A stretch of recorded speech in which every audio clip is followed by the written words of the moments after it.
Let's talk about India's IT sector. For decades, it's been this incredible story of success, right? A global powerhouse that created massive wealth and millions of jobs. But lately, if you read the headlines, it sounds like a completely different story, one of crisis and real uncertainty. So what is actually going on? Is it promise, panic, or something else entirely, a fundamental pivot? And that, right there, is the central puzzle. How can a sector be a global juggernaut, the absolute backbone of India's service exports, and at the exact same time get slapped with the label dead money as the market's worst performing sector of the year? It's a contradiction that has everyone scratching their heads. To figure this out, we first need to appreciate the sheer scale of the promise. So first, let's just wrap our minds around the size we're dealing with here. The promise of Indian IT isn't just hype.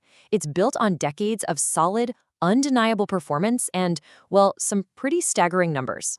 Okay, get this. The sector's revenue is on track to hit $283 billion in fiscal year 2025.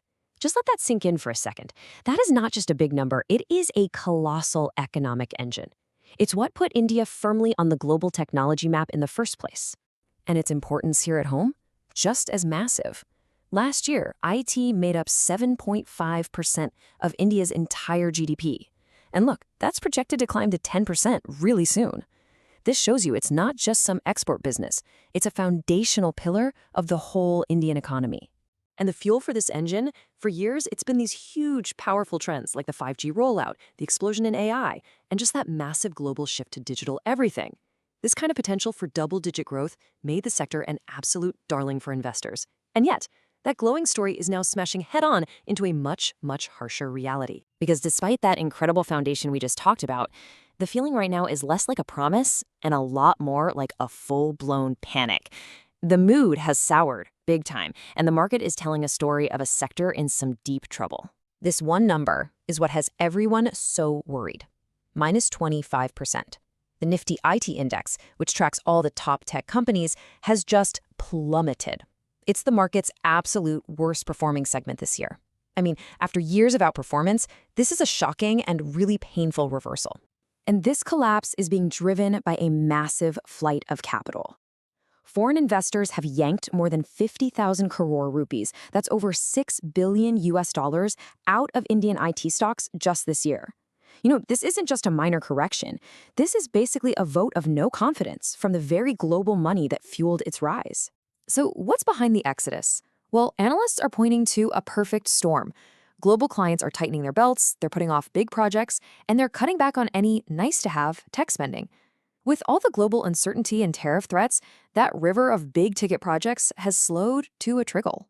And this isn't just some abstract index number either. The giants, the household names of the industry, have been hit hard.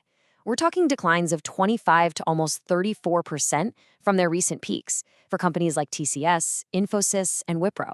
That's billions in value, just gone. And this market panic is translating into real-world pain. The latest earnings reports, they showed only single-digit revenue growth, a huge departure from the boom times. And it's hitting the workforce, with some of the biggest firms announcing layoffs that are impacting thousands and thousands of employees. So, you've got slowing growth, falling stocks, and job cuts. Is this it? Is this the end of the Indian IT story? Well, the smartest analysts are arguing it's not an end, but a forced transformation. The sector is facing a real moment of truth, one that demands a fundamental pivot to a totally new way of doing business. You can see the pressure is mounting from all sides. Profits are getting squeezed by rising salary costs.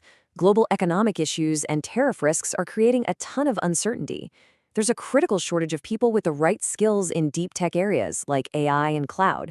And on top of all that, new data regulations are making everything more expensive. The old model, well, it's just becoming unsustainable.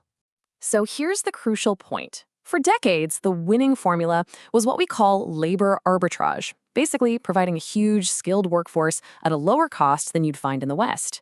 But that advantage, it's eroding.